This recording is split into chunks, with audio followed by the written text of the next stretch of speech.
Welcome you all guys once again. I am Archana Mainand. इससे पहले हमने स्टार्ट किया था जिसमें हमने कंप्लीट किया अशोक के जो 14 वृहद लेख थे वो बिंदुसार से रिलेटेड सारे के सारे इंपॉर्टेंट पॉइंट्स हमने कवर किए चंद्रगुप्त मौर्य से, और मौर्य काल का जो उदय हुआ था वो कैसे कैसे क्या हुआ था वो सारी चीज़ें हमने उसमें डिस्कस करी थी।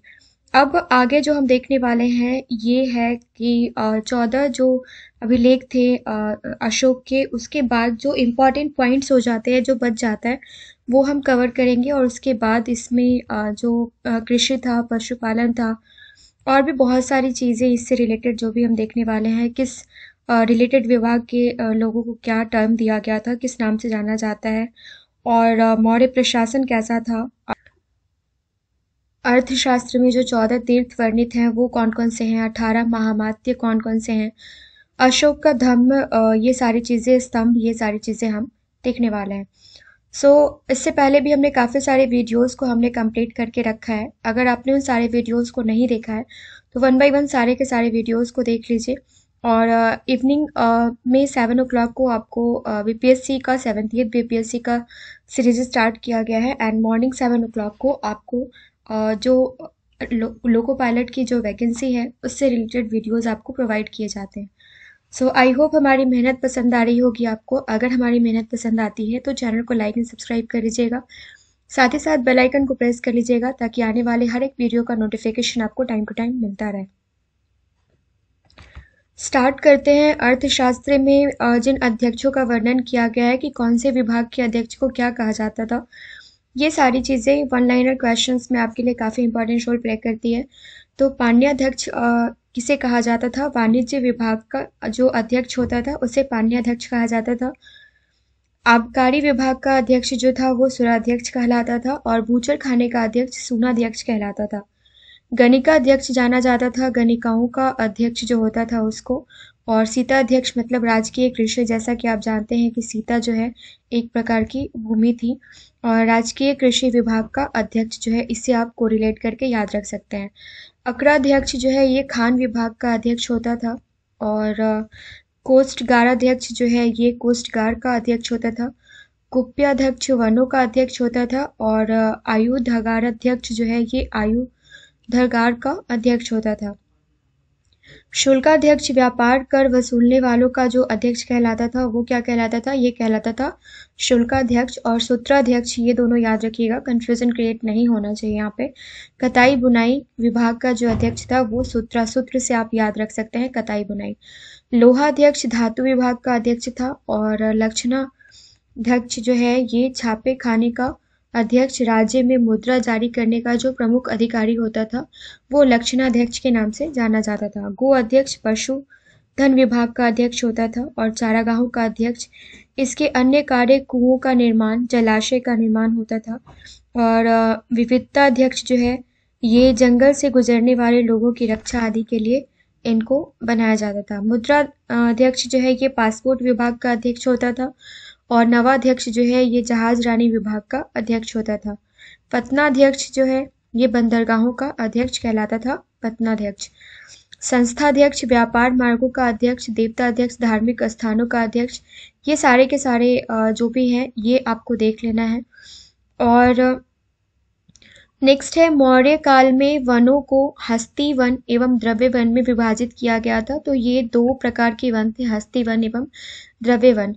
हस्ती वनों में हाथी पाए जाते थे, एवं द्रव्य वनों में लकड़ी, लोहा एवं तांबा पाए जाते थे। ये नाम से ही क्लियर है। वे निर्मित वस्तुओं को पांड्याध्यक्ष के नियंत्रण में बाजारों में बेचा जाता था।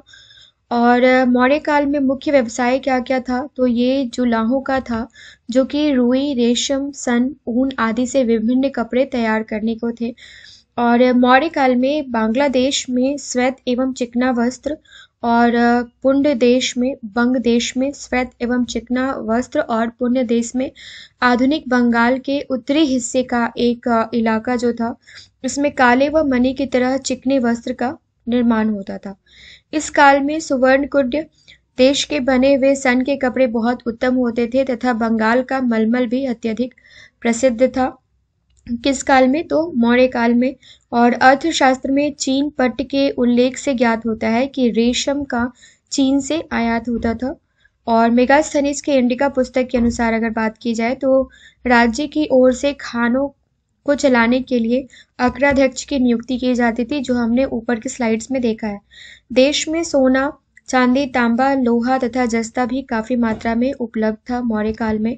और मौर्य काल में जल मार्गीय व्यापार के लिए 8 प्रकार के नौकाओं के प्रयोग के प्रमाण मिले हैं, जिसमें द्रवहन समुद्री व्यापारी जहाज, संयात समुद्री व्यापारी जहाज और क्षुद्रका नदियों में चलने वाली नौकाएं जो है वो प्रमुख थी।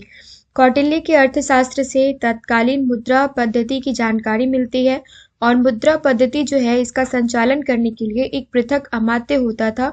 उसे कहा क्या जाता था? ये कहा जाता था लक्षणाध्यक्ष। और टकसाल का प्रधान अधिकारी सार्वनिक कहलाता था। ये इंपॉर्टेंट पॉइंट है, नोटेबल है, आप नोट कर लीजिएगा। और अर्थशास्त्र में 2 प्रकार के सिक्कों का उल्लेख था, जो कि था कोष प्रवेश्य, जिसको कहा जाता था राजकीय क्रय विक्रय हेतु प्रमाणिक सिक्के। ये जो कोष प्रवेश्य जो है ये था एक प्रकार का राजकीय क्रय विक्रय हेतु प्रमाणिक सिक्के। और व्यावहारिक जो था ये सामान्य लेन देन में जो यूज किया जाता था वो व्यावहारिक सिक्के कहलाए जाते थे। चांदी के सिक्कों को पन या रुप्य अथवा रूप कहा जाता था और तांबे के सिक्कों को ताम रूप या भाषक कहा जाता था। ये नोट डाउन कर लीजिएगा।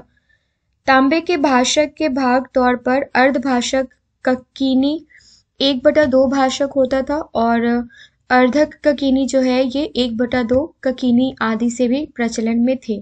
तो ये सारे के सारे टर्म्स आपको पता होने चाहिए। और सुवर्ण जो है यह एक सोने का सिक्का था जिसका वजन जो है ये 5/2 तोला होता था। कोई भी व्यक्ति धातु ले जाकर सौवर्णिक से सिक्के बनवा सकता था। ये आप नोट कर लीजिएगा। प्रत्येक सिक्के की बनाई जो है ये 1 ककीनी ली जाती थी। सिक्के बनवाने में 185% ब्याज रूपिका एवं परीक्षण के रूप में देना पड़ता था। और समुद्र के जल से नमक बनाने का व्यवसाय जो है ये लवणाध्यक्ष के नेतृत्व में संचालित होता था।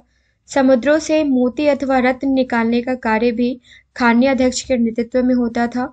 और चिकित्सा कार्य करने वालों को भेषज साधारण वैद्य या गर्भ व्याधि संस्था गर्भ का वैद्य, सूतिका जो है ये कहा जाता था। स्थानोत्पत्ति विभाग का चिकित्सक जो था उसको सूतिका कहा जाता था। और जंगली विद मतलब विष चिकित्सक जो है ये होता था।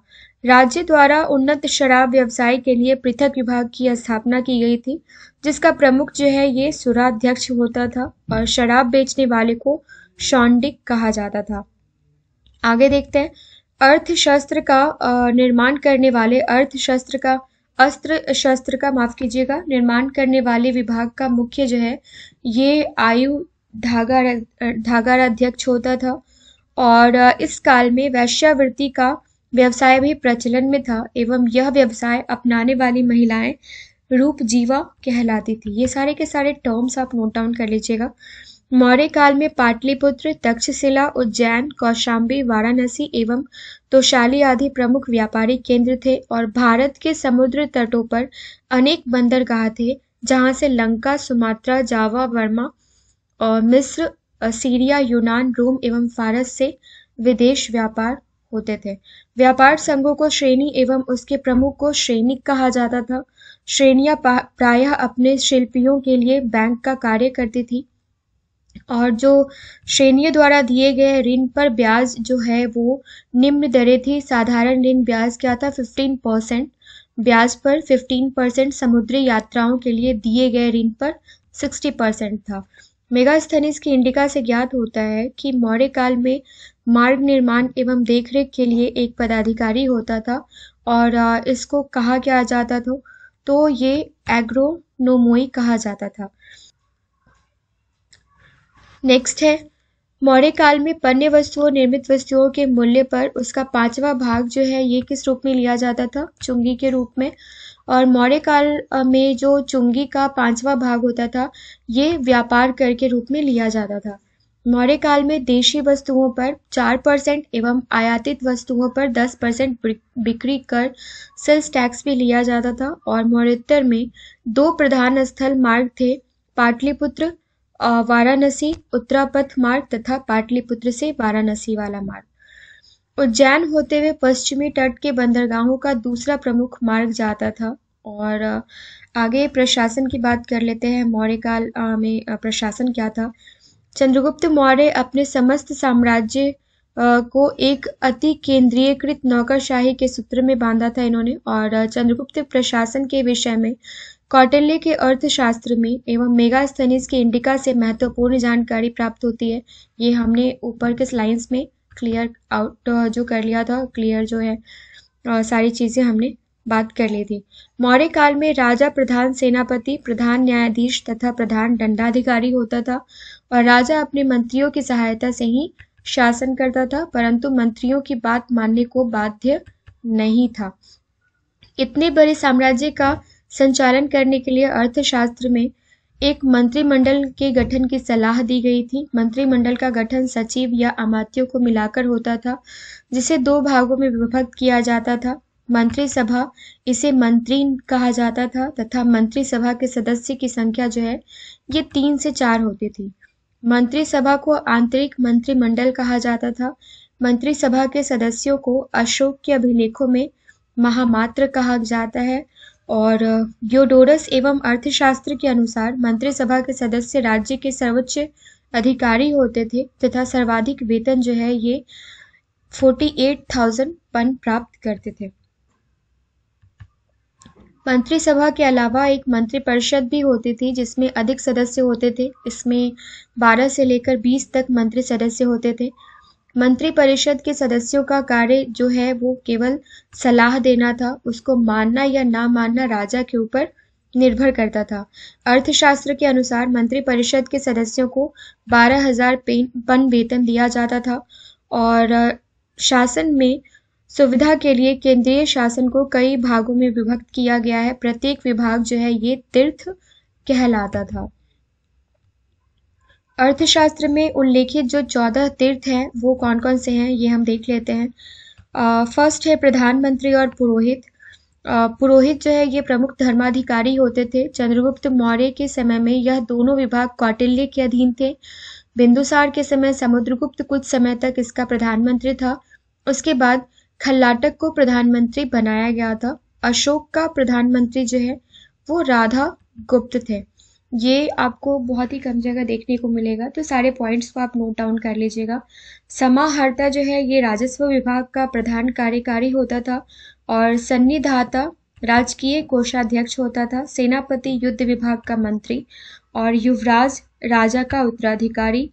प्रदेष्टा फौजदारी कंटक शोषण न्यायालय के न्यायाधीश होते थे। ये जो 14 तीर्थ हैं हम इनकी बात 1 बाय 1 कर रहे हैं। नेक्स्ट था नायक, जो कि सेना का संचालक अर्थात सेना का नेतृत्व करता था। कर्मातीत देश के उद्योग धंधों का प्रधान निरीक्षक था। व्यावहारिक दीवान धर्मस्थीय न्यायालय का प्रमुख न्यायाधीश था। और परिषाध्यक्ष जो था ये मंत्री परिषद का अध्यक्ष होता था। दंडपाल और अंतपाल की बात कर लेते हैं। तो दंडपाल जो है ये सेना की सामग्रियों को जुटाने वाला प्रधान अधिकारी होता था। और अंतपाल सीमावर्ती दुर्गों का अध्यक्ष रक्षक। दुर्गापाल देश के भीतरी दुर्गों का प्रबंधक था। और नागरक नगर का प्रमुख अधिकारी होता था। ये सारे के सारे आप स्क्रीनशॉट ले लीजिएगा। काफी इंपॉर्टेंट पॉइंट्स है जो आप कहीं भी देख सकते हैं एग्जामिनेशन हॉल में। प्रशासक जो है ये राजकीय कागजातों को सुरक्षित रखने वाला एक राज्य की आज्ञाओं को लिपिबद्ध करने वाला प्रधान अधिकारी होता था। और दौबारिक राजमहलों की देखरेख करने वाला प्रधान अधिकारी। अंतर्वार्षिक जो था ये सम्राट के अंगरक्षक सेना का प्रधान अधिकारी होता था।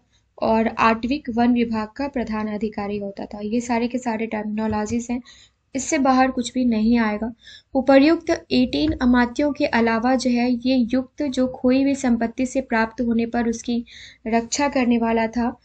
और प्रतिवेदिक जो है ये सम्राट को प्रतिदिन की सूचना देने वाला था। वज्रभूमिक गौशाला का निरीक्षक एवं एग्रोनोमोई जो है ये केंद्रीय पदाधिकारियों का भी उल्लेख मिलता है इन सारी चीजों से। चंद्रगुप्त मौर्य ने कानून व्यवस्था बनाए रखने हेतु पुलिस का गठन किया था तथा इसे साधारण पुलिस एवं गुप्तचर गूढ़ पुरुष में बांटा था।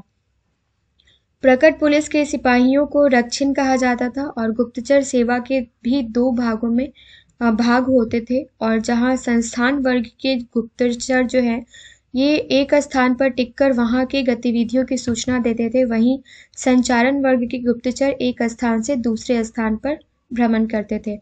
स्थानों की सूचना राजा को देते थे और महिलाओं को भी गुप्तचर के रूप में नियुक्त किया जाता था। नेक्स्ट है, प्लिनी के अनुसार चंद्रगुप्त मौर्य की सेना में 6 लाख पैदल सैनिक थे, 30,000 घुड़सवार थे और 9,000 हाथी तथा 8,000 रथ थे।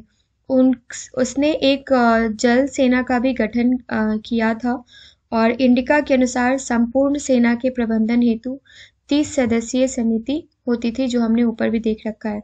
सेना का संबंध जो है ये 6 भागों में विभक्त किया गया था। प्रत्येक विभाग की समिति में अध्यक्ष सहित 5 सदस्य होते थे। प्रथम समिति जो है वो जल सेना का प्रबंध करती थी। द्वितीय समिति जो है वो सेना को हर प्रकार की सामग्री तथा रसद भेजने का प्रबंध करती थी। तृतीय समिति पैदल सेना का प्रबंध करती थी। चतुर्थ समिति अश्वरोहियों का प्रबंध करती थी। 5वीं समिति की बात कर लेते हैं, जो कि हाथियों की सेना का प्रबंधन देखती थी और छठी समिति रथ सेना का प्रबंधन देखती थी। सेना के साथ एक चिकित्सा विभाग होता था जो घायल सैनिकों का इलाज करता था। राज्य सर्वोच्च न्यायाधीश एवं न्यायालय उच्चतम न्यायालय होता था।